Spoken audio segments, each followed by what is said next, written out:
नमस्कार प्रेक्षकांनो. तर आपण बघतोय आई आणि बाबा रिटायर होतायतचा आजचा एपिसोड. एपिसोडच्या सुरुवातीला आई इकडे त्या चहावाल्याच्या टपरीकडे गेलाय. त्याला म्हणतायत, "अरे 2 मिनिटं मला तुझा स्टोव दे ना." तर तो म्हणतो, "काय?" तर आई म्हणतात, "अरे त्या आतमध्ये इन्स्पेक्टर साहेब आहेत ना, तर त्यांच्यासाठी मला तुळशीचा काढा बनवायचा आहे. तर मला तुझा स्टोव दे ना वापरायला." तर तो म्हणत असतो, "आत्ता नाही, देईन मी नंतर त्यांना." तर "आता कसा आहेस रे तू? त्यांना त्रास आत्ता होतोय, मग आत्ता नको का त्यांना औषध द्यायला?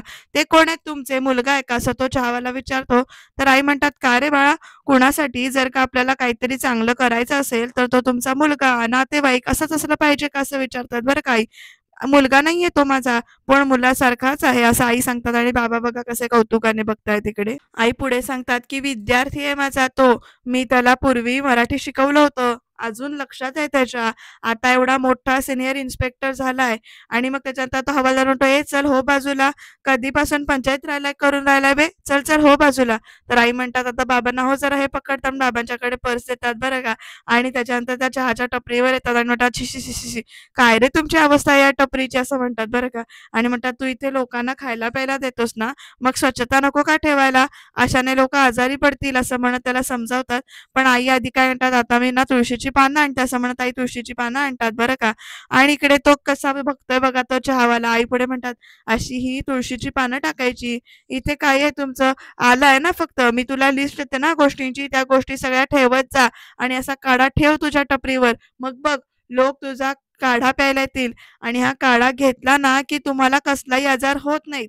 सगळे आजार पळून जातात आणि हे असं आलं चांगलं असं कुटून घ्यायचं आणि हे असं टाकायचं." असं आई म्हणतात आणि पुढे म्हणतात, "ठेवत जा अशा गोष्टी आणि नक्की काढा करून दे लोकांना." असं 2-2दा सांगतात बरं का. तर तो हसतो फक्त आणि मग आई पुढे म्हणतात, "आता ना झालाय काढा." असं म्हणत तो चहा काढा आहे ना, त्या चहागाळणीने त्याच्याच ग्लासमध्ये ते ओततात आणि तो माणूस तो बघा कसा बघतोय. तेवढ्यात बाबा म्हणतात तिकडनं, "मस्त वास येतोय." तर आई म्हणतात, "आता काढा घेतला ना, की त्यांना एकदम बरं वाटेल बघ." असं म्हणत ना म्हणजे गरम-गरम काढा ना आणून देताय तिकडे. प्रेक्षकांनो, आईंची कसं वाटलं तुम्हाला काढा काढण्याची स्टाईल ते सांगा आणि तो कसा बघतोय ते पण बघा. तर आता इकडे ना आई काढा घेऊन आतमध्ये गेल्यात. आत गेल्यावर त्या हाक मारतात, "नंदन, नंदन, अरे हे घे, गरम-गरम आहे, सांभाळून घे." असं म्हणत त्याला काढा प्यायला भेटतात म्हणजे इन्स्पेक्टर साहेबांना. "हा घे काढा, पी आता." असं म्हणून सांगितलंय. तर खरंच ते इन्स्पेक्टर साहेब काढा पितात बरं का आईंनी करून आणलेला आणि त्या म्हणतात, "थँक सो मच मॅडम." एकदम आईची आठवण आली बघा असं तर बोलायला चालू करतात बरं का आता. आणि आता प्रेक्षकांनो बघा पुढे काय घडतंय ते.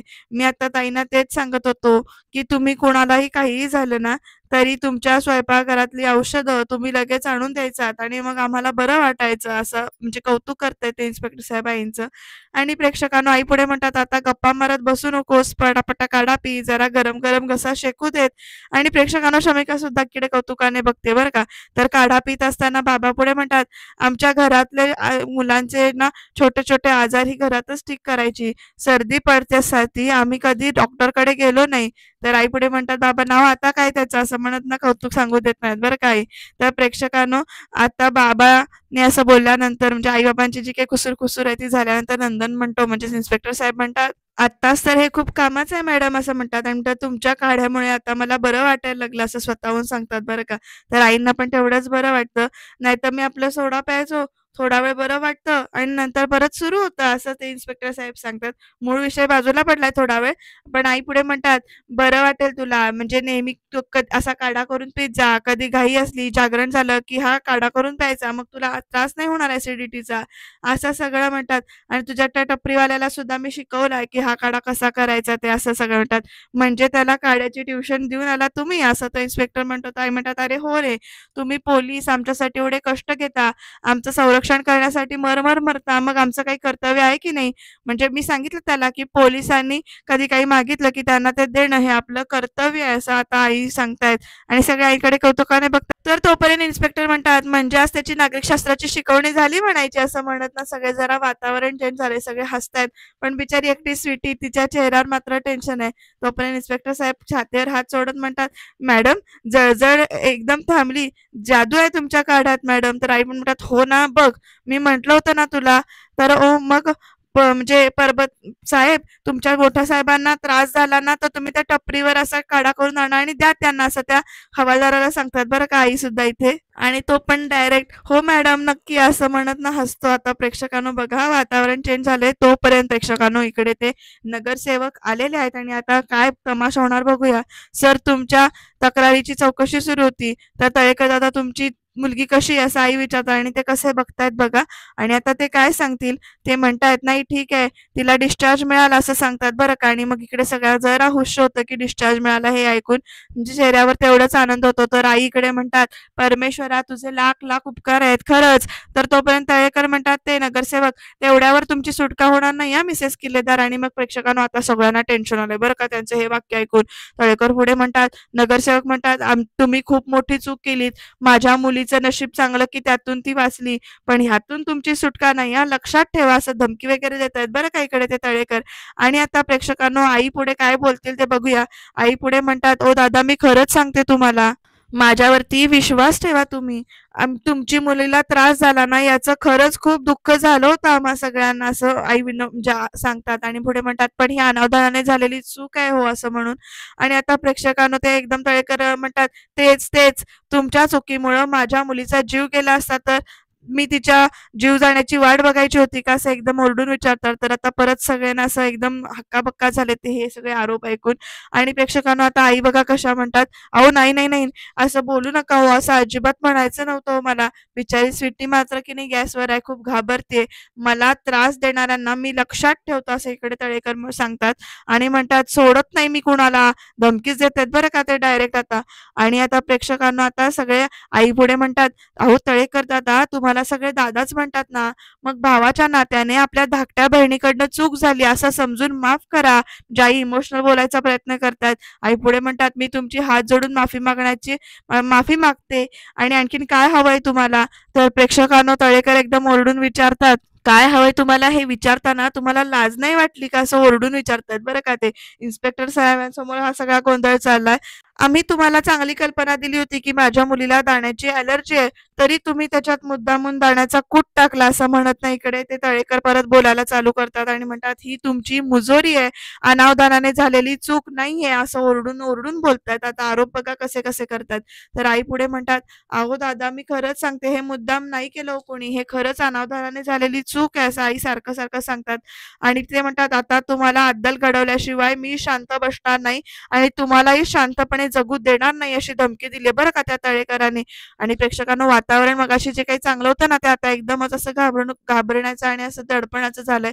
आई पुढे म्हणतात, अहो दादा हे काय बोलताय तुम्ही, मी एवढी विनंती करते, शांततेने समजुतीच्या स्वरात बोलतेय तुमच्याशी, तर हे धमक्याच देतात आणि तेही सरळ पोलिसांच्या समोर, असं म्हणत आता पोलिसांच्याकडे बोट दाखवले बरं का आईने. आणि प्रेक्षकांना आता पोलीस तरी काय करणार, माजलेले नगरसेवक असल्यावर काय बोलूच शकत नाहीत ना. तर आई पुढे म्हणतात, अहो तुम्ही लोकप्रतिनिधी आहात ना, तुम्हाला नगरसेवक म्हणतात ना, असं विचारतात बरं का इमोशनल होऊन.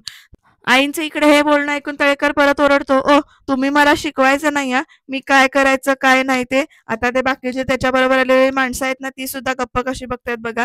तुम्ही जे समजुतीने बोलताय ना तर त्या कारण तुमची चूक झालेली आहे, असं तळेकर परत एकदा सांगतात.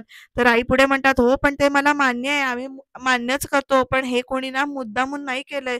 दादा मी तुम्हाला खरंच सांगते, तुमच्या मुलीसाठी मी देवाला साकडं घालतो होतं, आज तिला बरं वाटतं हे ऐकून मला किती आनंद झालाय ना, ह्याची खरंच तुम्हाला कल्पना नाहीये. जरा तळेकर इमोशनल होतोय मध्ये मध्ये पण दाखवून देत नाही बरं का प्रेक्षकांनो. आई पुढे म्हणतात, मला असं वाटतं की आपण झालं गेलं विसरून पुढे गेलं पाहिजे. आणि आता काय होईल पुढे, तर त्याच्यानंतर ते तळेकर म्हणतात, वाढदिवसाच्या दिवशी सगळ्या पाहुण्यांसमोर जर तुमच्या मुलीचे जर काही ओठ सुचले असते, गाल सुजले असते, हाताची बोटं सुजली असती, पाय सुजला असता, तर आणि ती किंचाळून पळून गेली असती आ आणि मी तुम्हाला येऊन बोललो असतो की हे सगळं विसरून जाऊ, तर तुम्ही विसरला असता का ते, अशी धमकी विचारली बरं का ओरडून जोरात त्या तळेकरांनी. आणि आता प्रेक्षकांनो पुढे काय घडणार बघत राहा. आई पुढे म्हणतात की दादा मी खरंच सांगते हो की त्यासाठी खरंच खूप खूप सॉरी हो, पण आम्ही काही मुद्दामून केलेलं नाही याच्यावरती विश्वास ठेवा. मुद्दे इमोशनल खूपच बोलतात बरं का आई. तळेकर म्हणतात, "तुम्ही हे सगळं ना मुद्दाम करूच शकत नाही कारण तुमच्यात तेवढी हिंमतच नाही" असं ओरडून बोलतात बरं का ते तळेकर.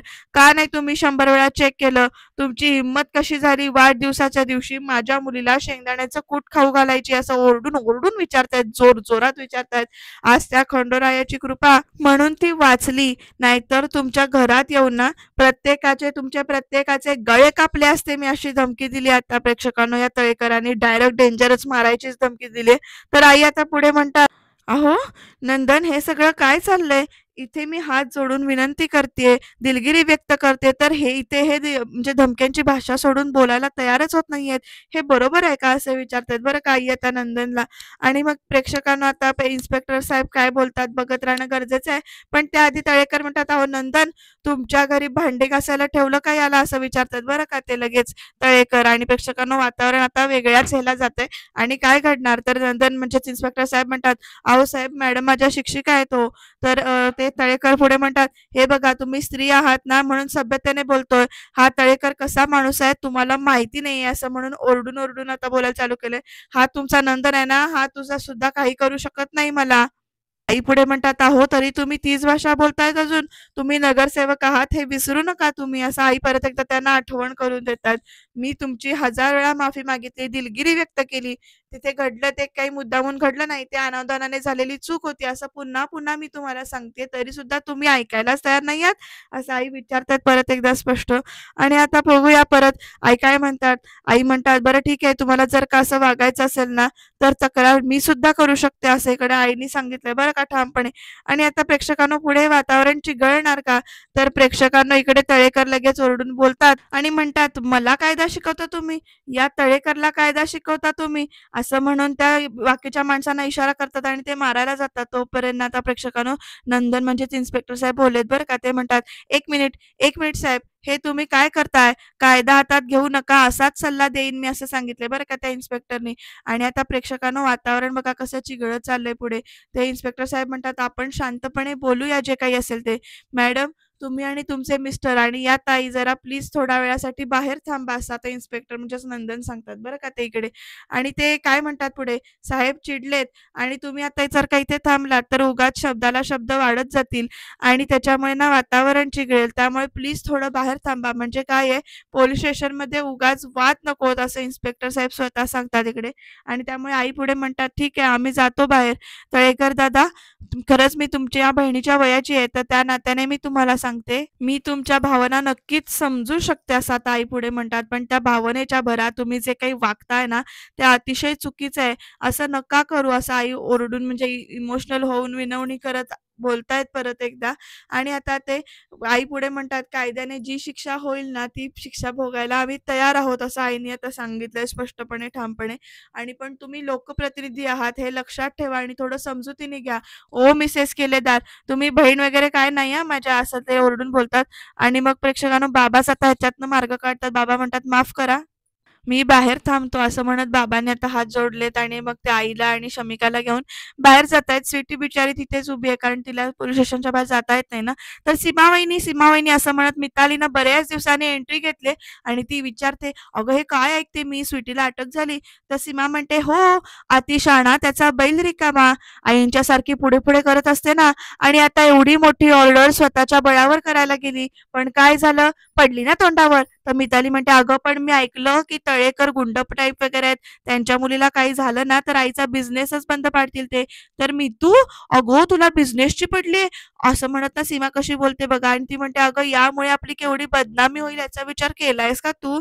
म्हणजे यांनी चुका करायच्या आणि मात्र आपण भोगायच्या. वर लोकांचे टोमणे ऐकायला लागतील ते वेगळेच." तर हे ऐकल्यानंतर लगेच मिताली म्हणते, "हो गं वहिनी, माझ्या मैत्रिणी काय म्हणतील? आधीच जळतात ना माझ्यावर. आता तर मला त्यांना खाली दाखवायला कारणच मिळेल. तर मला सांग, तुझ्या नवऱ्याला इथूनच डबा जातो ना बोरथळ केटरिंग कंपनीचा?" तर मिताली म्हणते, "हो, खूप फेमस आहे डबा त्याच्या ऑफिसमध्ये." पण सीमा लगेच म्हणते, "पण जर का त्या सगळ्यांना कळलं तर या कंपनीच्या अन्नामुळे त्या तळेकरांच्या मुलीला ॲलर्जी झाली आणि तर काय होईल? सगळ्यांच्या रिॲक्शन्स काय असतील?" तर मिताली म्हणते, "खरंच गं, किती एम्बॅरेसिंग होईल ना अनिकेतला. आणि आईला तरी काय गरज होती या मुलीवर जबाबदारी टाकायची? मला खरंच कळत नाही." तर लगेच ना सीमा लगेच कशी म्हणते, "आईने जबाबदारी नाही टाकली. आई आणि समीर इथे नव्हतेच. ती स्वतःच म्हणाली, की मी एकटी सगळी जबाबदारी पार पाडते." तर मिताली म्हणते, "आई शपथ! काय बाई आहे ही." तर सीमा म्हणते, "मला तर ना कधी-कधी असं वाटतं, की हे स्वीटीने हे सगळं मुद्दामून केलं असेल." तर मिताली विचारते, "म्हणजे?" तर तिला आईच्या बिझनेसचा ना बट्ट्याबोळ करायचा असेल म्हणून तिने हे सगळं करायचं असेल बघ तू. अगं पण ती स्वतः पार्टनर आहे ना या बिझनेसमध्ये. तर सीमा म्हणते, की "तेच तर. ती आतमध्ये घुसून समीर आणि आईचा बिझनेस ना पोखरतीये." तर मिताली म्हणते, "शी बाबा, काय मिळते या बाईला हे सगळं करून?" तर सीमा म्हणते, "माझ्यावर खुन्नस आहे ना, की मी सतत म्हणत असते, मी तुझा चेहरा सगळ्यांसमोर आणेल म्हणून. म्हणून माझ्या नवऱ्याचा बिझनेस संपवायचा आहे तिला आणि हाच तिचा डाव असणार आहे बघ तू." तर आता बघा प्रेक्षकांनो, सीमा कशी म्हणते मनातल्या मनात, "स्वीटी, तुझ्या आता लक्षात आलंच असेल, की या सीमाच्या नादाला लागलं तर काय-काय अवस्था होते ते. आणि आईच्या चेकवरून मला धमकी देत होतीस ना तू. आता बघ, बस जेलमध्ये." असं म्हणत ना सीमा इकडे आनंदात आहे बरं का. आणि कुठला विषय कुठे नेऊन टाकला आणि सीमाने या मितालीच्या डोक्यात काय-काय भरवलंय ते बघा प्रेक्षकांनो. आणि मिताली आपली दूधखोरीच आहे म्हणायला हरकत नाही. लगेच सीमाचं ऐकून रिकामं होईल. तर प्रेक्षकांनो इकडे आई आणि बाबा आता बाहेर आलेत आणि आता प्रेक्षकांनो पुढे काय घडणार? आई बाबा म्हणतात, तर बाबा पुढे म्हणतात, "हे बघ शुभा, मी काय म्हणजे तू काही चुकीचं बोलत होतीस असं मला नाही म्हणायचं, पण एवढ्या पॉवरफुल माणसाला त्याच्या चुका दाखवणं हे आपल्या अंगाशी येऊ शकतं." तर प्रेक्षकांनो शमिका पण गप्प बसते. तर आई म्हणतात, "अहो पण तुम्ही बघितलत ना, तो माणूस सरळ इन्स्पेक्टर समोर, पोलिसांसमोर आपल्याला नाही ते बोलत होता, धमक्या देत होता. हे बरोबर आहे का?" असं आई विचारतात. तर बाबा म्हणतात, "हो, हे होतं ना, चुकीचंच होतं. पण मला आता सांग, तुझा तो विद्यार्थी, तो सिनियर इन्स्पेक्टर, तो का बरं बोलला नाही?" तर त्याच्यानंतर ना आई विचारात पडतात बरं का. बाबा पुढे म्हणतात, "म्हणजे एखाद्याला धमकी देऊ नये हे त्याला माहिती आहे ना, मग तो का गप्प होता?" असं इकडे बाबा विचारतात. तर लगेच शमिका म्हणते, "ते इन्स्पेक्टर गप्प होते आणि फक्त ना तूच इकडे बोलत होतीस. नाही काही म्हटलं ना तरी आपली चूक नाही झालीच आहे नाही का?" असं इकडे शमिका म्हणते. "मग आपण कोण त्यांची चूक दाखवणार आहे?" असं शमिका विचारते.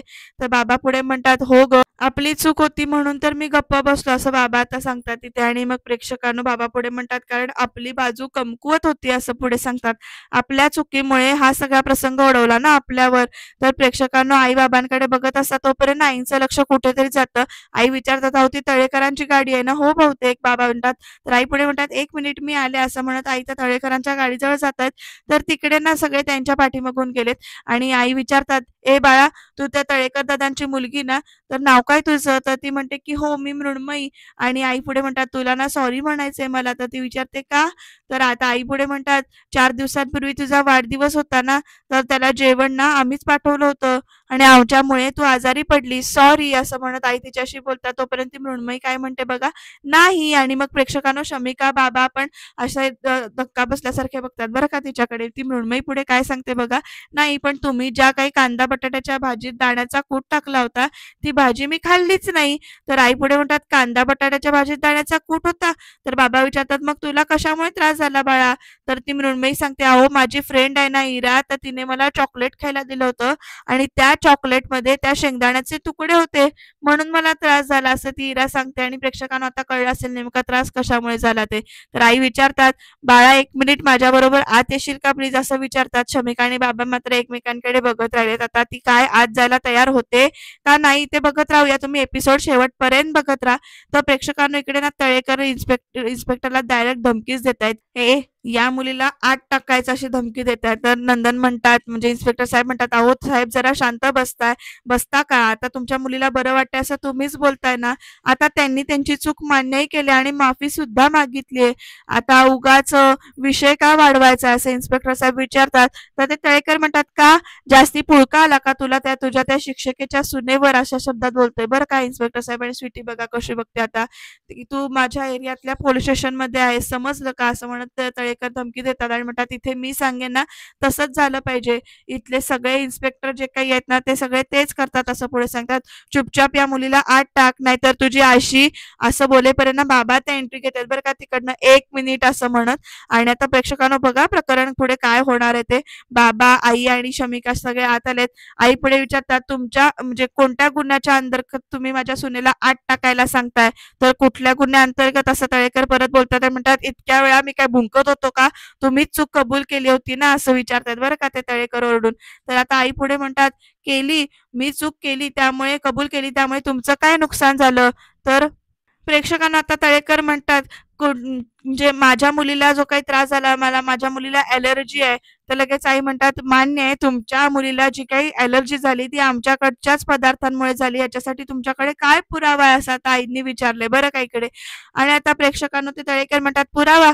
अहो, मी स्वतः तुमची कांदा बटाट्याची भाजी चेक केली होती. त्यात शेंगदाण्याचं कूट होतं," असं म्हणतात बरं का आता ते तळेकर. आणि आता प्रेक्षकांनो पुढे काय घडणार? पण आई पुढे म्हणतात, "पण ती भाजी ना तुमच्या मुलीनी खाल्लीच नाही." आणि ते ऐकून तळेकर सुद्धा काय असं म्हणतात. तर आई पुढे म्हणतात, "विचारा तिला." तर आता ती मृण्मयी सांगते, "हो बाबा, मी इराने दिलेलं म्हणजे चॉकलेट खाल्लं होतं. त्यात शेंगदाण्याचे तुकडे होते. त्यामुळे मला ॲलर्जी झाली." असं इकडे ना ती मृण्मयी सांगते, म्हणजे तळेकरांची मुलगी सांगते इकडे. आणि प्रेक्षकांना आता ते तळेकर म्हणतात, "काय? म्हणजे तू ती भाजी खाल्लीच नाहीस?" तर मृण्मयी सांगते, "हो, मी ती भाजी नाही खाल्ली." तर डॉक्टरांनी मला सांगितलं की तोपर्यंत मृण्मयी म्हणते, "मी डॉक्टर काकांना सांगितलं होतं की त्यांनी तुम्हाला सांगितलं नाही काय मला कशामुळे ॲलर्जी झाली ते. पण डॉक्टरांनी सांगितले ते तुला शेंगदाण्याची ॲलर्जी झाली." तर असं तळेकर परत एकदा म्हणतात. आणि मग प्रेक्षकांनो आई म्हणतात, "पण ती कोणत्या पदार्थामुळे झाली याची खात्री करून न घेता तुम्ही आमच्यावरती आरोप करून मोकळे झालात. आम्हाला दोषी ठरवून तुम्ही मोकळे झालात." असं आई आता ओरडून विचारतात, बोलतात बरं का त्या तळेकरांच्या. आता आईंकडे सबळ पुरावा आहे ना. आई पुढे म्हणतात, "मला जेव्हा वाटलं होतं की आमची चूक झाली होती, त्यावेळेला मी 10 वेळेला तुमची माफी मागितली. पण तो पदार्थ ज्यात दाण्याचा कूट होता, तो पदार्थ मृण्मयीने खाल्लाच नाही. त्यामुळे मृण्मयीला जी काही ॲलर्जी झाली ती आमच्याकडच्या पदार्थांमुळे झाली नाही. याचाच अर्थ माझी सून स्वीटी ही निर्दोष आहे, बरोबर आहे ना?" असं आता आई विचारतात आणि तळेकर आता गप्प बसलेत बरं का.